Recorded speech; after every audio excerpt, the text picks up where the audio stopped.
पाकिस्तान का हुक्का पानी बंद करेगा भारत। आईएमएफ से मिलने वाले फंड को रुकवाएगा भारत। $7 अरब का पाकिस्तान को मिलना है लोन। पाक को एफएटीएफ की ग्रे लिस्ट में डलवाने की कोशिश। एफएटीएफ में 23 देशों ने भारत का समर्थन किया।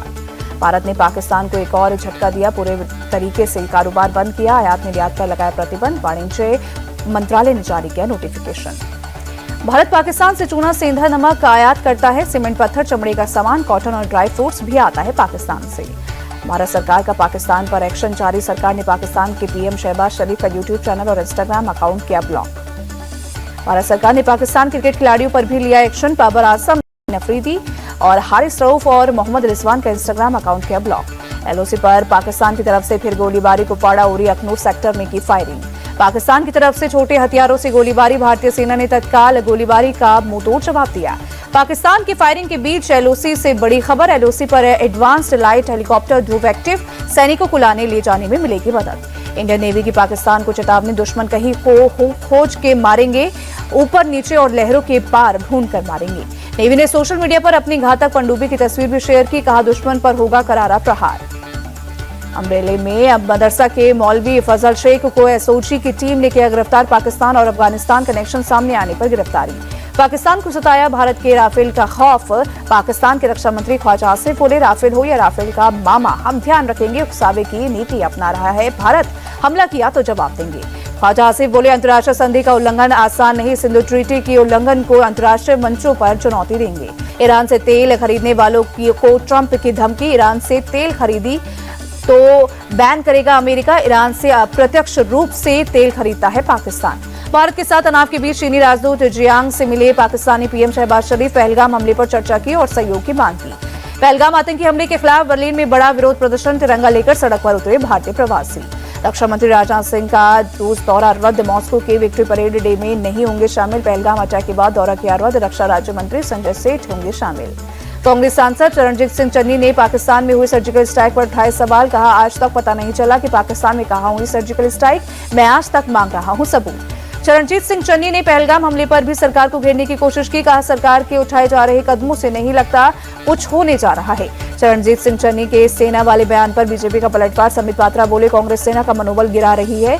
चन्नी ने सुनियोजित तरीके से बयान दिया। समित पात्रा बोले, चन्नी ने सर्जिकल स्ट्राइक के सबूत मांगे। कांग्रेस पाकिस्तान के आतंक का बचाव कर रही है। कांग्रेस पर निशाना साधते हुए पात्रा बोले, कांग्रेस पार्टी बाहर से कांग्रेस वर्किंग कमेटी है, लेकिन अंदर से ये पाकिस्तान वर्किंग कमेटी है। चरणजीत सिंह चन्नी के सर्जिकल स्ट्राइक वाले बयान पर मनजिंदर सिंह सिरसा बोले, चन्नी का बयान निंदनीय है। कांग्रेस के लोग हमेशा देश से गद्दारी करते हैं, ये कभी देश के सगे नहीं हुए। कांग्रेस अध्यक्ष ने जातिगत जनगणना के फैसले की टाइमिंग पर सवाल उठाए। बोले, हमारी मांग स्वीकार करने के लिए सरकार ने जो समय चुना उससे हम हैरान, इससे आशंकाएं भी बढ़ी। खड़गे के बयान का आरजेडी के मनोज झा ने किया समर्थन। इसमें कोई दो राय नहीं है कि पहलगाम को लेकर देश अलग नहीं सोच रहा है, पूरा देश एक स्वर में बोल रहा है। मल्लिकार्जुन खड़गे के बयान पर जेडीयू ने उठाए सवाल। नीरज कुमार बोले, पहलगाम मामले पर कांग्रेस ने केंद्र सरकार को अधिकृत भी किया। राहुल गांधी कश्मीर भी गए, तो फिर सवाल उठाने का औचित्य क्या है। केंद्र की जातिगत जनगणना फैसले पर जेडीयू ने कांग्रेस पर साधा निशाना। नीरज कुमार बोले, खड़गे को सच को कबूल करना चाहिए। सत्ता में रहने के बावजूद आपने जातिगत जनगणना नहीं करवाई। जाति जनगणना के फैसले के बाद तेजस्वी यादव का पीएम मोदी को पत्र लिखा। जाति जनगणना से प्राइवेट सेक्टर में भी आरक्षण लागू हो। जाति जनगणना पर केंद्रीय मंत्री गजेंद्र सिंह शेखावत बोले, ये समय की मांग थी, इससे गरीबों और पिछड़ों का कल्याण होगा। इस निर्णय के लिए पीएम मोदी का आभार। अंगोला के राष्ट्रपति भारत दौरे पर। दिल्ली में राष्ट्रपति भवन में राष्ट्रपति मुर्मू और पीएम मोदी ने औपचारिक स्वागत किया। गार्ड ऑफ ऑनर भी दिया गया। दिल्ली के हैदराबाद हाउस में पीएम मोदी और अंगोला के राष्ट्रपति की द्विपक्षीय वार्ता। दोनों नेताओं के बीच कई अहम मुद्दों पर चर्चा हुई। अंगोला के राष्ट्रपति राजघाट पहुंचे। राष्ट्रपिता महात्मा गांधी को श्रद्धांजलि दी।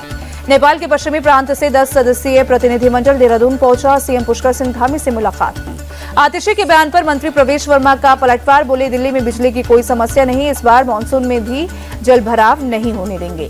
असम में पंचायत चुनाव के पहले चरण में 17.19% हुआ मतदान। 43 मतदान केंद्रों पर फिर से मतदान के आदेश। चंडीगढ़ में नशा मुक्त चंडीगढ़ अभियान के तहत war for drug free Chandigarh का आयोजन। पंजाब के राज्यपाल और चंडीगढ़ प्रशासक गुलाब चंद कटारिया भी हुए शामिल।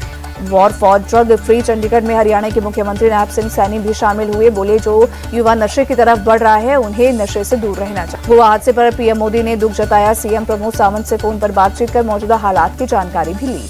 हुआ हादसे पर कांग्रेस नेता राहुल गांधी ने ट्वीट कर दुख जताया। बोले, हादसा दुखद व घायलों के जल्द स्वस्थ होने की कामना की। मृतकों के परिजनों के प्रति गहरी संवेदनाएं। फरहान को गोली लगने पर मंत्री विश्वास कैलाश सारंग बोले, पैर में क्यों छाती में गोली मारनी थी? ऐसे लोगों को कभी कहीं भी जिंदा रहने का अधिकार ही नहीं है। संभल के चर्चित सीईओ अनुज चौधरी का तबादला चंदौसी भेजे गए। आलोक कुमार बनाए गए संभल के नए सीईओ। अनुज चौधरी अपने होली जुम्मे वाले बयान से सुर्खियों में आए थे। सीएम योगी भी कर चुके हैं तारीफ। वाराणसी में गंगा सप्तमी के अवसर पर गंगा के घाटों पर उमड़ी भीड़। श्रद्धालुओं ने गंगा नदी में किया पावन स्नान और पूजा अर्चना। बिहार के मुजफ्फरपुर में ज्वेलरी शॉप से 15 लाख की लूट। गहने और कैश लेकर 2 बाइक से फरार हुए हथियारों से लैस 6 नकाबपोश लुटेरे। बंगाल के दीघा में जगन्नाथ मंदिर बनने का विवाद बढ़ा। उड़ीसा सरकार के मंत्री पृथ्वीराज हरिचंदन ने पश्चिम बंगाल सरकार पर जताई नाराजगी। कहा, कोई भी मंदिर धाम नहीं बन सकता। महाप्रभु जगन्नाथ का धाम एक ही है। तमिलनाडु के तेनकासी में लगातार बारिश से बिगड़े हालात। अरुलमिगु शंकर नारायण मंदिर परिसर में हुआ जलभराव। गाजियाबाद के सिद्धार्थ विहार में एक सोसाइटी के बेसमेंट में भरा पानी। पास के नाले की दीवार ढहने से बिगड़े हालात। प्रशासन ने पानी निकालने के लिए चलाया पंपिंग अभियान। काफी मशक्कत के बाद निकाला जा सकता है पानी। पंजाब के फाजिल्का में भारी बारिश के कारण अबोहर मंडी में अनाज को नुकसान। शुक्रवार को अचानक हुई बारिश से अनाज भरी कई बोरियां डूबी। भारतीय विदेशी मुद्रा भंडार में लगातार 8वें सप्ताह उछाल। 1 अरब 98 करोड़ डॉलर की बढ़ोतरी हुई दर्ज।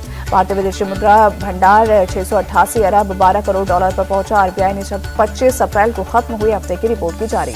अप्रैल में कारखानों में 10 महीने की सबसे तेज रफ्तार मैन्युफैक्चरिंग परचेसिंग मैनेजर्स इंडेक्स 58.2 पर पहुंचा। मार्च महीने में 58.1 पर था। सोने के दाम में 407 रुपए की गिरावट। 24 कैरेट सोने का दाम 93,954 रुपए प्रति 10 ग्राम पर पहुंचा। चांदी के दाम में मामूली बढ़त। 1 किलो चांदी का भाव 94,125 रुपए हुआ। पैराशूट ऑयल बनाने वाली एफएमसीजी कंपनी मारिको लिमिटेड ने चौथी तिमाही के नतीजे जारी किए। मुनाफा 8% बढ़कर 343 करोड़ रुपए हुआ। 2,730 करोड़ रुपए रेवेन्यू रहा। सुप्रीम कोर्ट ने जेएसडब्ल्यू स्टील के रिजोल्यूशन प्लान को खारिज किया। भूषण पावर एंड स्टील के साथ कंपनी की डील कैंसिल। कोर्ट ने लिक्विडेशन का आदेश दिया। सेबी ने ओला इलेक्ट्रिक के खिलाफ इनसाइडर ट्रेडिंग के आरोपों की जांच शुरू की। कंपनी ने आरोपों को गलत बताया।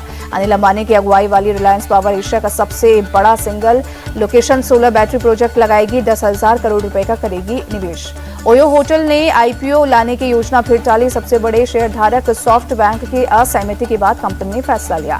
आईपीएल में आज बेंगलुरु और चेन्नई की टक्कर। बेंगलुरु के चिन्नास्वामी स्टेडियम में शाम 7:30 बजे खेला जाएगा मैच। आईपीएल में 35वीं बार होगी चेन्नई और बेंगलुरु की भिड़ंत। अब तक खेले गए 34 मैचों में 21 बार चेन्नई बना विजेता। 12 मैचों में बेंगलुरु को मिली जीत। 1 मैच रहा बेनतीजा।